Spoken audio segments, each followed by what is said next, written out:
Hello everyone, welcome to another interesting video. So in today's video, as I told, it's the birthday of an aircraft and a famous inventor. So without wasting time, let's get started. So now, starting with the inventor, because he was born way too much before the aircraft took its first flight. So yeah, okay.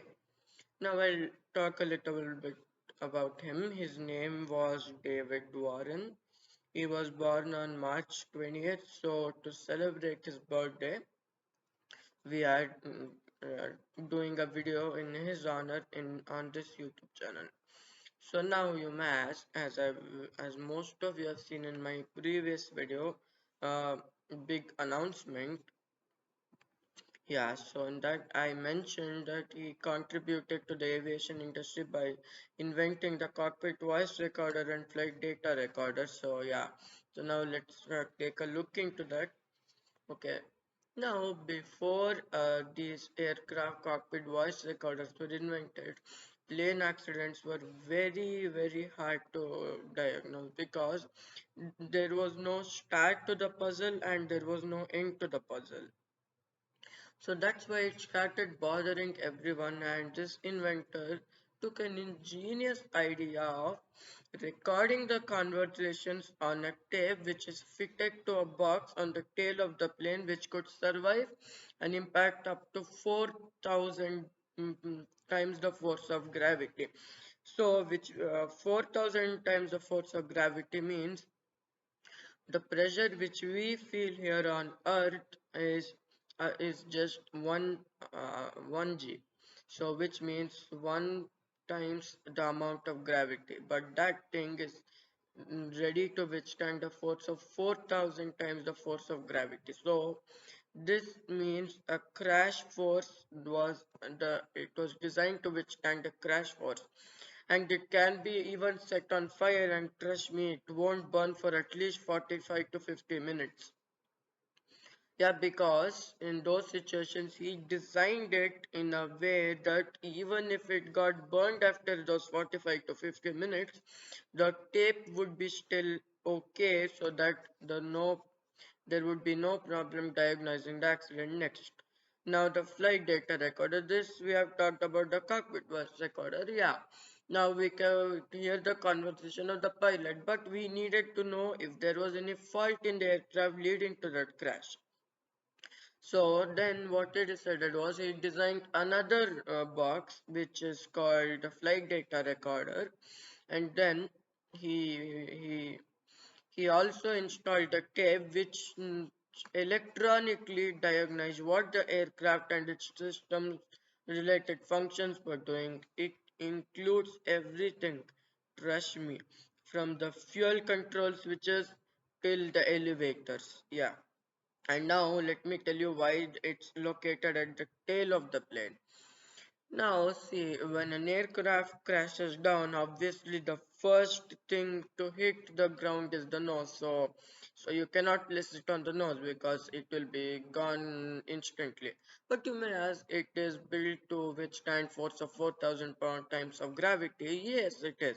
But I also told you that after 45 to 50 minutes it will burn. So that's why he also tried different positions along the aircraft. The first thing was the nose. So when he tried in a crash simulator, it did not survive. So he put it to the middle of the plane in the passenger cabin. Now where would he place it? The big question came. So now the big question was, where would he place it in the passenger cabin? He tried several places like below the passenger seats, overhead bins. Yeah, but those did not work either because below the passenger seats there were life jackets, and on the overhead bin you have to keep your hand luggage. So what he did was, there was an empty space on the tail of the plane. Even all aircrafts had that empty space, so he did an experiment. He put it there, did all the wiring, tested it in a crash simulator, and very good, bravo, it worked. So then he decided that the tail of the plane should be where the flight boxes should be stored. Now you may ask, where will the wiring go?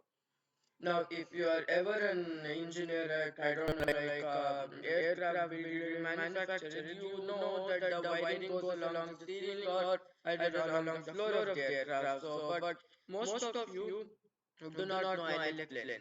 Okay, now this is the tail of the plane and this is the cockpit. The main intention is to record the voice of the crew and what the aircraft and systems are doing. So there were mainly three to four types of wiring. The first wiring was simple of the cockpit voice recorder. It was a simple wiring, so this is the cockpit voice recorder and this is the cockpit. So one wiring from here to here, it could record everything. So yeah, now for the flight data recorder, it became a little bit more complicated. As I told you, it did not need to monitor what the crew was speaking. It needed to monitor what the aircraft and its systems were doing. So now I told you that three to four different types of wiring were there. So yeah, the first wiring went to the tail section of the plane where the horizontal and vertical stabilizers are there. Like it monitored the function of a rudder, elevator, and aileron. The second wiring went to the wing of the aircraft where all the wing elements and the engines are. So it could monitor the wing elements like flaps, flat sails on engine functions, engine speed, everything. Okay, the third wire went to the cockpit. The in the oh now you mask we have already done something with the cockpit and why. See, I told you we need to monitor the actions of the aircraft and its systems.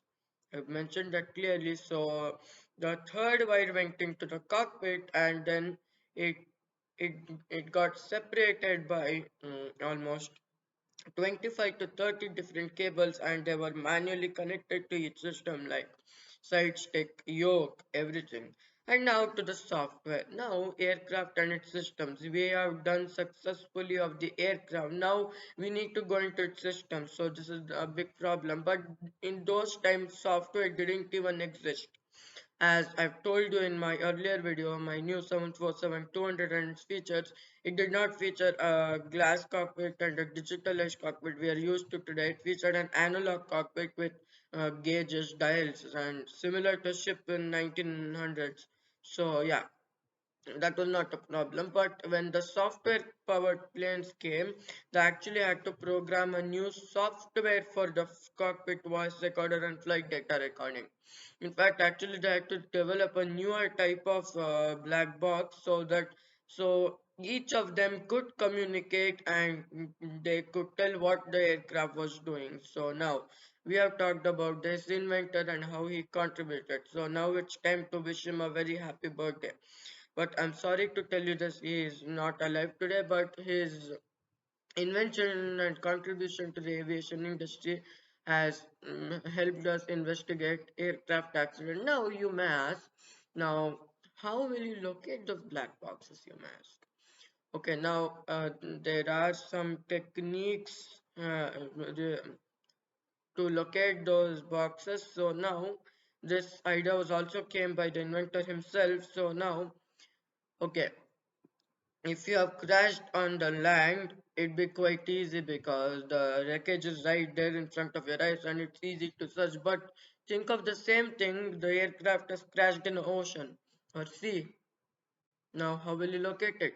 You cannot go diving deep underground under the sea for the aircraft because, as we all know, water pressure becomes very bad for humans at around 200 to 250 feet. So that was an issue.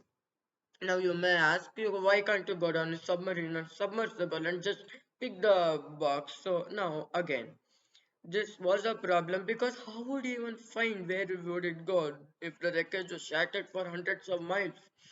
That is the case in which most aircraft accidents happen and the crashes. So now, so he came up with this idea of a beacon which would give electronic beeps every single second non-stop for 30 days.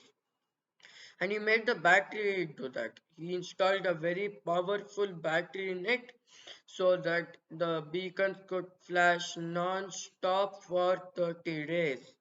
Now you may ask why 30 days? 30 days is a long time for anyone. In fact, it's ages for professional accident investigators because they can locate it within 15 to 20 days, no problem. So now, okay, you have designed this, you can locate the beacon, but how will you even locate it? As we cannot know where it's coming from, or we cannot detect electronic beacons since we are humans. Okay, there are some devices which are in a kind of a triangle shape, and they're put down to water and they're carried by boats, and those boats go forward, and the tracker tries to pick up the where the beacon sound is coming from, the electronic beeps is coming from, and once it finds, it sends a signal to the people who are piloting the boat about to stop it right then and there. And then like ship is called down, a rescue ship, so they dig out the electronic beacon, and then they dig out the cockpit and flight data recorder. Now you may ask, how will you even listen to the tape? There are special devices to use to analyze those tapes. I can't mention too much in detail because I do not want this video to be a long one like my previous but second video. Okay, we have talked about the inventor and done everything. So yeah, let's wish him happy birthday. So happy birthday, Mr. David Warren. Okay, now let's come to the 747-8 Intercontinental. Okay, now the flight took on March 28, 2011, even way before I was born because I was born on October the 10th, 2011. October 10th, 2011. So approximately took on 7 months before I was even born. So the flight lasted for up to 3 to 4.5 hours, and I'll tell you what kind of testing the pilots did on the plane that day. So let's get started with the flight. Okay, the flight took off just before 10 a.m. I have had to refer to video sources for this one because no one in my family was in America that day. No one had even went to Boeing to see the first flight, so I had to refer to it was approximately I think around 9:30 to 9:40 p.m. The aircraft lifted off. The rotation happened at this time, so yeah, the chief pilots did a lot of testing that day. So the one of those first testing was landing gear stabilized test. So that was a test which included the landing gear stability. So to see how stable the plane was when the landing gear was lowered, and I'll tell you a fun fact about it.